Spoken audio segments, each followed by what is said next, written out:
ये पैसे आप देख रहे हैं, ये पैसे एक मजदूर को मिले थे। एक सिक्योरिटी गार्ड है, उसको मिले थे लाखों रुपए। उसने पुलिस को इत्तला की और पैसे मालकान तक वापस हो गए। अभी तक ऐसे ईमान वाले लोग जिंदा हैं। मुझे बहुत खुशी है। हमारे मीरपुर माथेलो में, हमारे सिंध में अभी भी बहुत सारे ईमानदार लोग मौजूद हैं जिनका लाखों रुपए देखकर भी ईमान कभी नहीं डगमगाता। ये देखें, ये वीडियो देखें और आए आपको उस शख्स से मिलाते हैं जिसको पैसे मिले हैं, लाखों रुपए ये पैसे, और आपको उस शख्स से भी मिलाते हैं कि जिसके पैसे ये गिरकर गुम हो गए थे। ये लाखों रुपए मीरपुर माथेलो का वाकया है, मीरपुर माथेलो शहर का है। ये थोड़ी देर पहले ये वाकया हुआ है। बहरहाल बहुत खुशी हो रही है। ऐसे ईमान वाले लोगों को मेरा सलाम, मेरा दिल से सलाम। देखें, वीडियो देखें।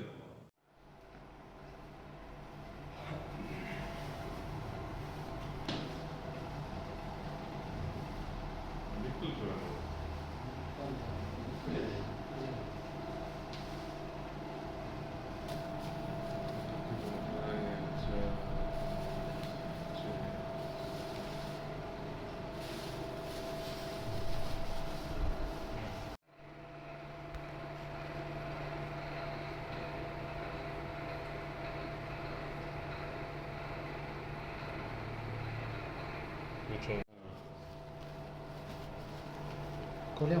हाँ,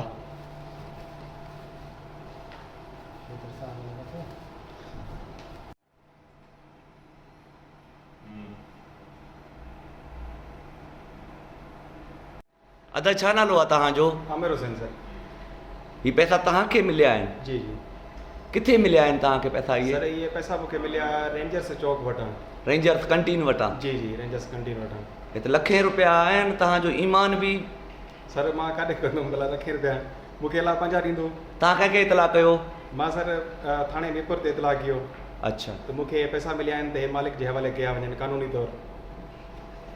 रब तोखे बेपनाह ईमान ॾिनो आहे। जेके तव्हां हिन माहौल में, नफ़ा नफ़ी वारो माहौल में, न त न हिते मुस्लमानी आहे, न हिते इंसानियत आहे, उते तव्हां लखे रुपया तव्हांखे मिलनि ऐं तव्हां उहे वापसि करे ॾियो। कमाल तव्हां कयो आहे। रब तव्हांखे बेपनाह ईमान ॾिनो आहे। रब खां दुआ आहे त इहो ईमान तव्हां समेत असां में बि इहो क़ाइमु रहे। आमीन सर, आमीन। तव्हां सम्झी बि सोचे बि नथा सघो रब ताला तव्हांखे जो केतिरो अजर ॾींदो। बिल्कुलु सर। कुझु चवणु चाहींदो? बसि सर, मालिक खे अमरत मिली वई, असांजे लाइ इहा दिली ख़ुशी आहे सर। ठीकु आहे। जी। अब छा नालो आहे? मदद अली। मदद अली, हे पैसा कंहिंजा आहिनि? मुंहिंजा किथां आंदा हुया? मां पोल्ट्री डीलर को खयां मां वञा पियो अॻितां ॾियण जे ॿिए पासे रस्ते में छापर फटी हुई। तव्हांजो कारोबार कहिड़ो आहे? पोल्ट्री जो। तव्हांजो पोल्ट्री? ही पैसा तव्हांजा पंहिंजा आहिनि या मां बीठल आहियां मुलाज़िम? मुलाज़िम आहिनि? तव्हांजे सेठ जा आहिनि? मुंहिंजे सेठ जा। किथे तुंहिंजा किरिया? मुंहिंजे घर रेंजर्स चौक कैंटीन वारी ते तक़रीबन हिते? छो जो तव्हांखे ख़बर न लॻी। छा पोज़ीशन हुई उन महिल तव्हांजी जेॾी महिल तव्हांजा पैसा किरिया, पराया पैसा? अॻे चौक ते ब्रेक ते ॾिठमि छापर ख़ाली लड़के पियो। मुंहिंजे हथनि में साह छॾे जी बिल्कुलु मां ॾकां पियो। मां गाॾी वापसी मोटाई, साम्हूं चौक ते आयुमि। अधे मूंखे अकल कई, पैसा तो जानी? मां चयो मुंहिंजा अधे जी महिरबानी आहे, लख कुर्बानी। घणा पैसा आहिनि? केतिरा पैसा आहिनि? अबा 11.5 लख। 11.5 लख रुपया। तुंहिंजी जेका जंहिंजो तव्हां मुलाज़िम आहियो उनखे ख़बर आहे? उनखे अञा ख़बर न आहे, छो जो हुते मां पुगम 5 मिंटनि वारी हेॾे आहियां थाणे ते। केतिरी ख़ुशी महसूसु थिए थी? रब करीम न लखे असानी जो मूंखे मिली। हाणे गरीब माण्हू मां काथो भरां? यकीनन तो ते शक बि थिए या तोखां भराए बि वठंदा। अमाउंट वॾी आहे। अमाउंट वॾी आहे। यकीनन माण्हुनि जो ज़हन इन तरफ़ वञे आहे जो तव्हां पैसा लुकाया आहिनि, हिकु पासे कया आहिनि। मालिक सोचे सघे थो, हर ॻाल्हि सोचे सघे थो, छो जो वञी पैसा किरियल मुंहिंजी का शइ गुम थियो, हर शइ सोचे सघे थो। शुक्राने जा वञी नफ़िल घर अदा कजो। रब तव्हांजो इज़त बि बरक़रार रखियो। तव्हांजूं तकलीफ़ूं बि तव्हांजो ख़तमु थी वियो। तकलीफ़ रब ताला तव्हांखे आणणु न ॾिनो आहे। रमज़ान शरीफ़ जो बाबरकत महीनो आहे। छा नालो आहे अदा? मोहम्मद क़ज़ाफ़ी साहब। छा आहियो तव्हां?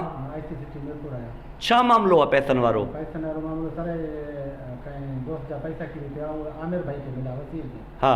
जंहिं मूंखे कॉल कयो आईटी सिटी ते पैसा आहिनि 11-12 लख रुपया। अच्छा। अचो असां तव्हांजे हवाले करूं था। हा। ठीकु आहे। हुननि भाऊ वारनि ASP साहिब खे इतला कयो, ASP साहिब मूंखे इतला कयो, जेका पैसा खणी असां ASP साहिब जी ऑफिस पहुता। अच्छा, ठीक है।